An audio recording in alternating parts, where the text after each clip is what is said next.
Hi guys, Chrissy here again at A Little Glam, A Lot of Mom. Welcome back. If you're new, welcome. I'm a homeschool mom of 5 from early elementary to senior high school. Today's video is part 2 of a plan with me for a botany main lesson block that is geared mostly for my youngest group ages 7 to 11. If you missed the details in the first part, I'll leave that video link in a card here and in the description box of this video.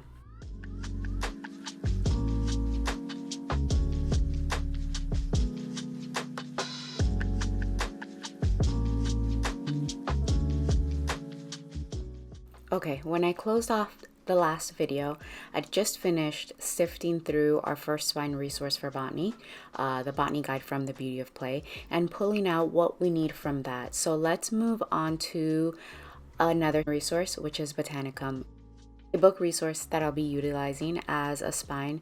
And so my process is the same. I start with the table of contents, and this helps me hone in on some objectives. Even though this is starting off as a summer block, and by the time you're watching this video, we're probably on week 4, the thought is to extend this as long as Bella leads me to. So I'll jot down plenty of objectives. Let the season guide us. For example, trees and the fungi kingdom fit appropriately in autumn. I'd love to hone in on orchids for our flower study as an homage to my abuela. Mangroves and adaptations, of course, because they're literally in our backyard. That'll lead us into water plants, grasses, as we eventually make our way back to the Everglades and tropical plants. And there are more details and intricacies within these objectives. For example, conifers or fruit trees within trees, but I'll leave that open for the serendipitous.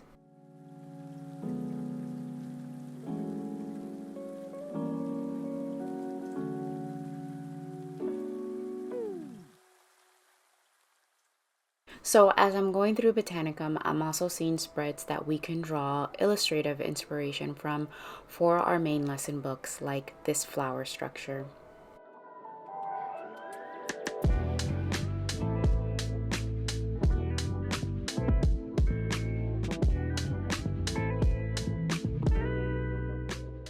We studied vines last year, but I'd love to get that into our main lesson book this year.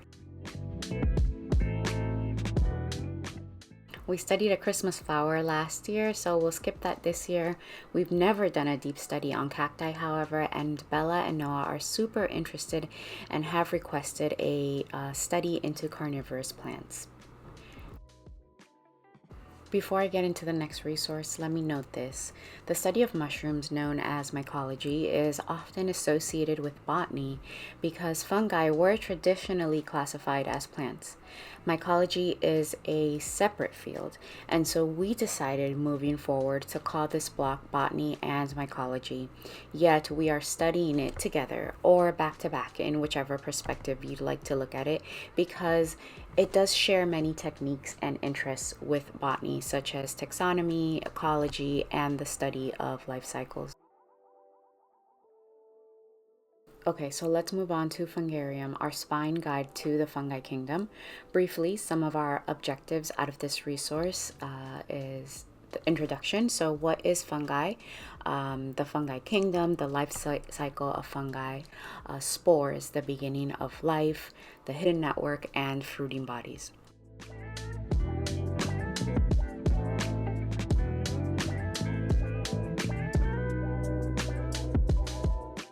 This spread here on entomogenous fungi that we have to read through and dedicate a main lesson page to, of course. And then edible and poisonous, ecological rows of fungi, culinary, and medicinal fungi.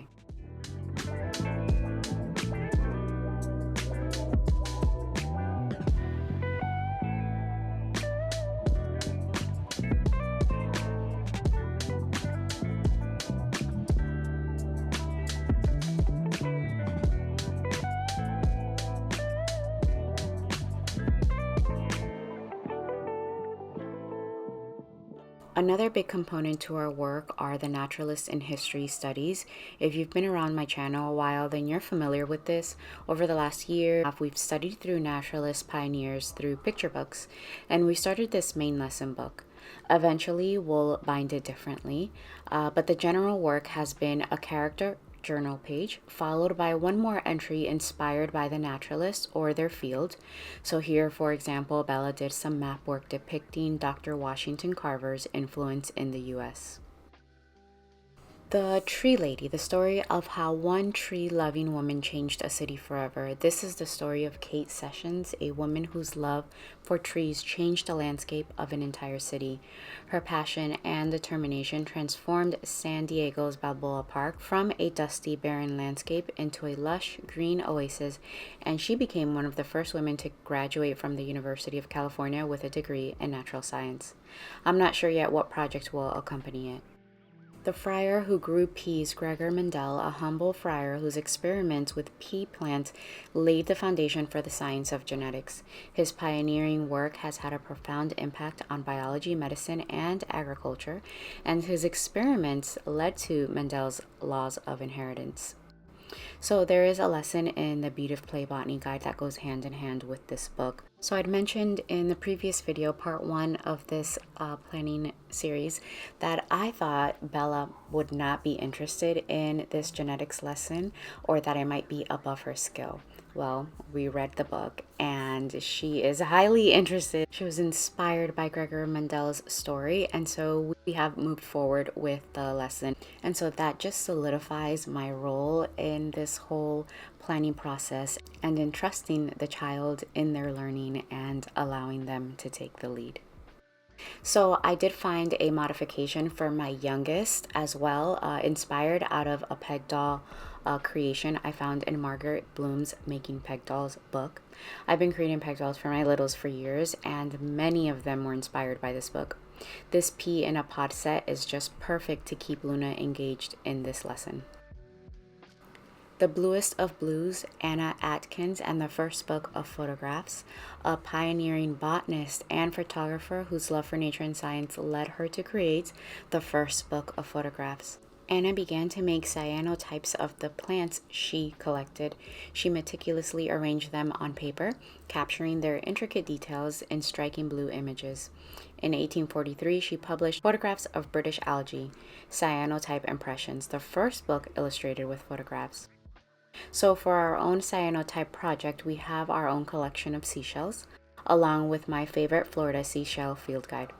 And we have 2 types of flower press. The traditional one with 2 pieces of wood. These take several weeks depending on the flower or leaf to dry. We also have a terracotta microwave press. Instead of 2 wood pieces, it's 2 pieces of terracotta clay. This method combines the traditional art of flower pressing with modern microwave technology, and it allows you to create stunning pressed flowers in just minutes. We also found that this method preserves the pigment of the flower much better than the traditional press. This little kit, it's a sun art kit to make your own cyano prints. We'll just use our flower or seashells and lay them flat on the paper.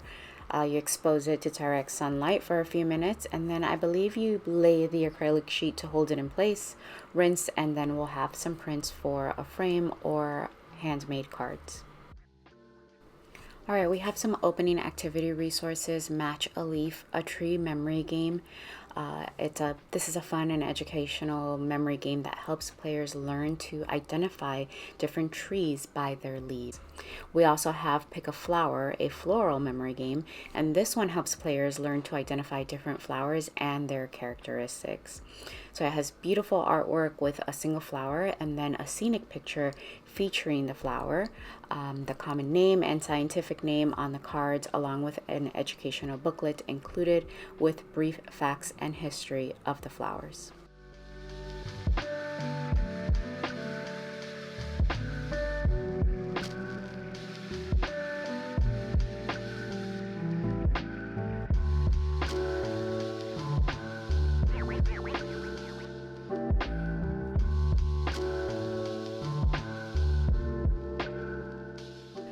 Alright, incorporating some fiber arts work.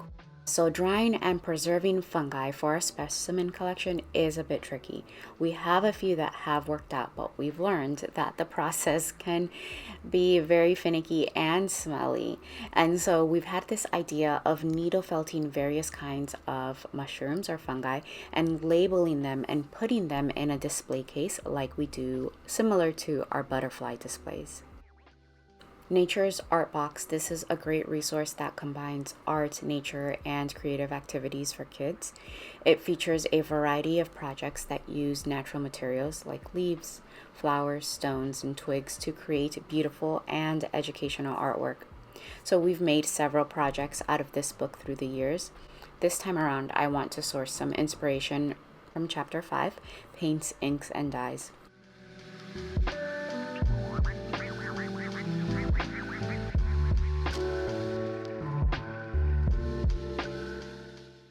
There is a section here I'd like to read about the history of dye work.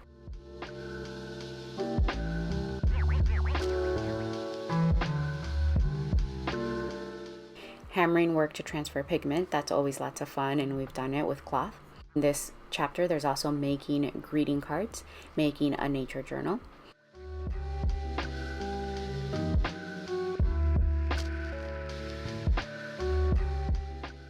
And this fantastic creatures project out of leaves and flower petals is the one that I like to tab out because it looks like something we would enjoy. I would also love to forage and finally give a try at making and painting with our own ink and making body paint. There's also a chapter on dried flowers, and we've completed several of these projects. The dried floral garden was one of my favorites. We dry flowers year-round, and we love drying flowers so much so that last year our big project led up to a dried flower Christmas tree.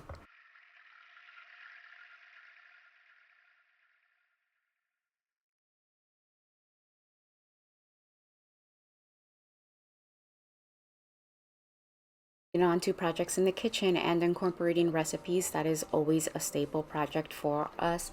I've hauled our newest favorite cookbook inspired by Asian cuisine and the Avatar series. In it, I found a recipe for shiitake dumplings. We love making and eating dumplings. I'd also love to make an edible flower salad.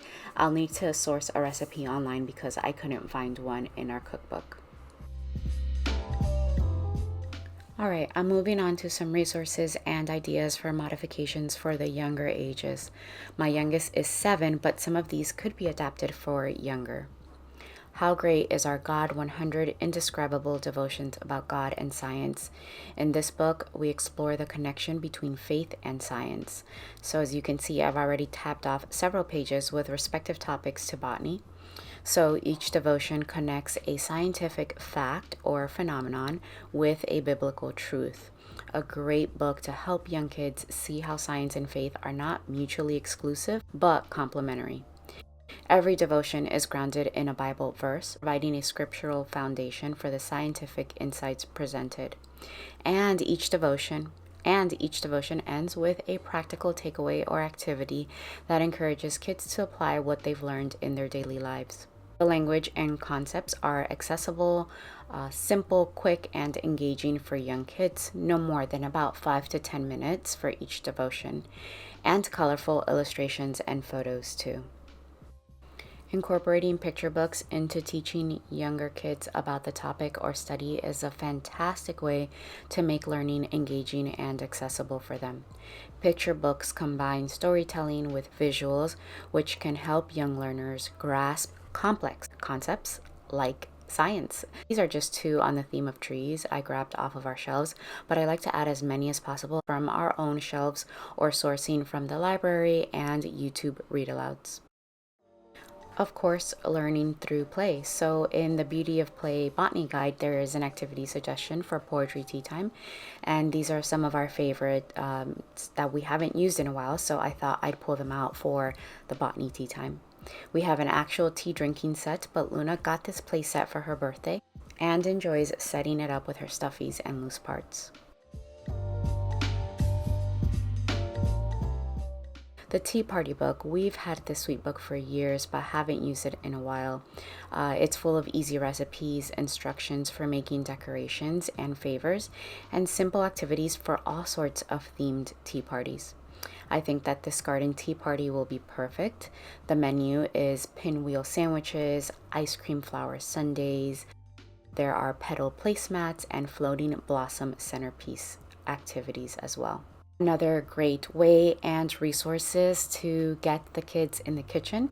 I appreciate that the menu and the decor activities are straightforward and simple enough for my girls to be able to take the lead. They'll enjoy that. Finger plays are short, simple activities that combine finger movements with song, rhymes, or stories.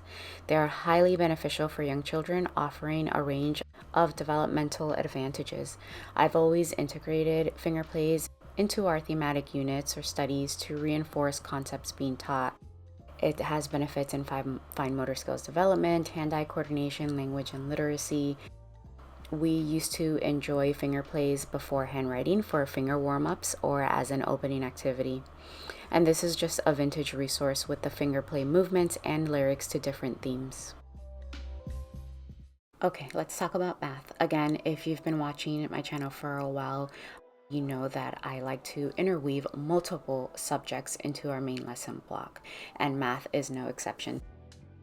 Mathematics plays a crucial role in both science and art, and it is all within in every crevice of this botany main lesson. It's in physics, in mathematical formulas describing physical laws, in quantitative analysis, in measurements and calculations that are essential for a lot of the experiments. In biology, the lesson on Gregor Mendel and genetics is filled with living math.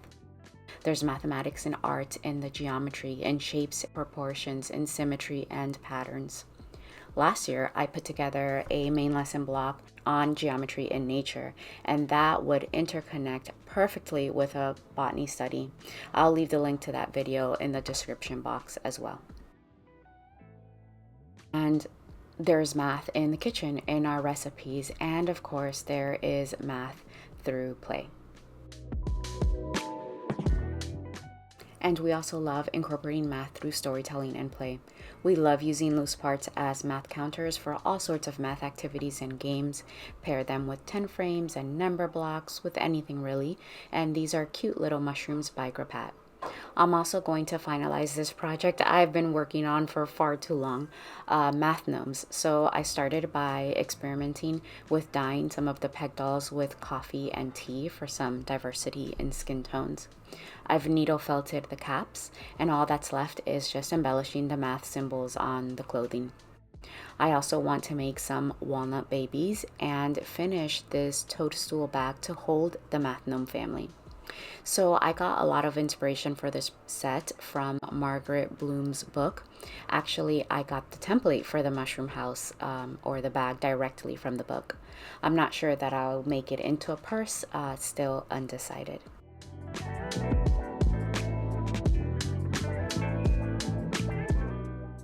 This is a handicraft project you might remember that was made by Bella. Originally, the project started as a needle felting one. We needle felted a variety of leaves. Then we found a template for a leaf crown in a Hearth Magic guide. And so then we had the idea of turning all those beautiful felted leaves into an embroidery project. Bella practiced a few stitching techniques. I believe it was a running stitch and a split stitch. This is another project made by Bella, circa 2019 maybe. She made leaf babies for a color matching activity for her sister Luna, who was then a toddler. She worked on the peg dolls, and I helped with the blanket stitching on the leaves. There were more colors, but they've been so loved on and some lost through the years. So I thought now that our skills have improved, we could make more detailed needle felted leaves, like the ones on the crown, to make a new set of leaf babies. So we'll have walnut babies and leaf babies born by autumn. I like to incorporate all of these elements and all of those characters and peg dolls along with our counters into storytelling and math problems for my Luna. Another one of our favorite handwork activities are window stars and window transparencies. This resource offers a collection of beautiful and simple designs for creating window scenes using transparent paper, also known as kite paper. The scenes are designed to reflect the changing season and holidays through the year. In spring and summer, there are several scenes in here of flowers and plants that'll go well with botany.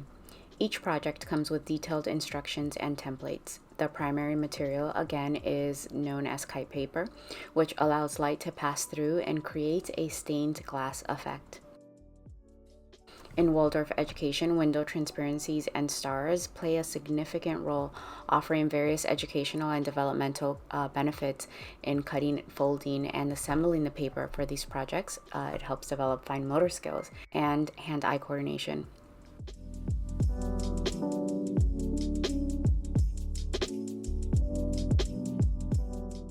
I mentioned that my seniors took a college level botany class, so they're not required by me to sit in our main lesson.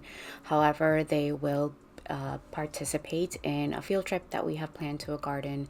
My oldest daughter wishes to meet us in the handicraft and project elements of this block, in the kitchen, again with some of the new recipes that I mentioned earlier, and in our garden beds we want to grow some native plants from seeds that we haven't experimented with yet.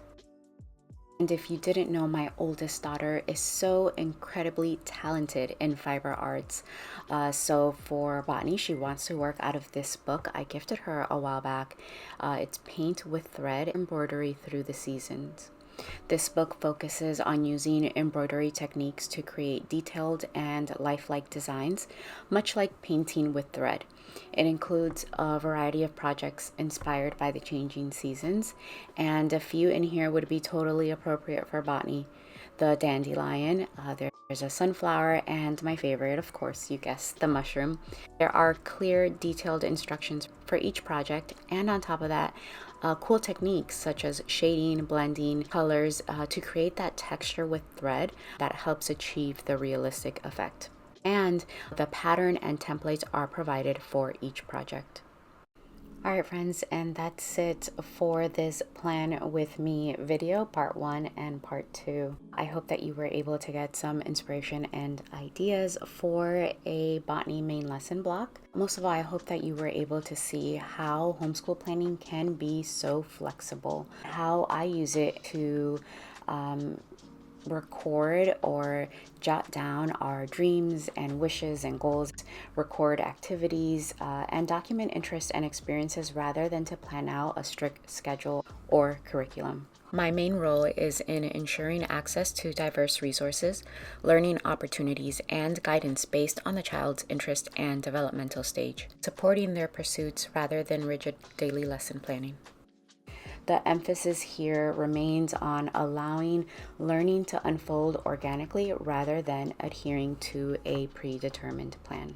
I am no educational or child expert. I will never claim that this is the best way. I have no proof that this is the right way, but there is proof within my children that this approach nurtures independent, confident, and adaptable individuals who are well equipped to continue learning throughout their lives. I am confident that this approach fosters a love for learning.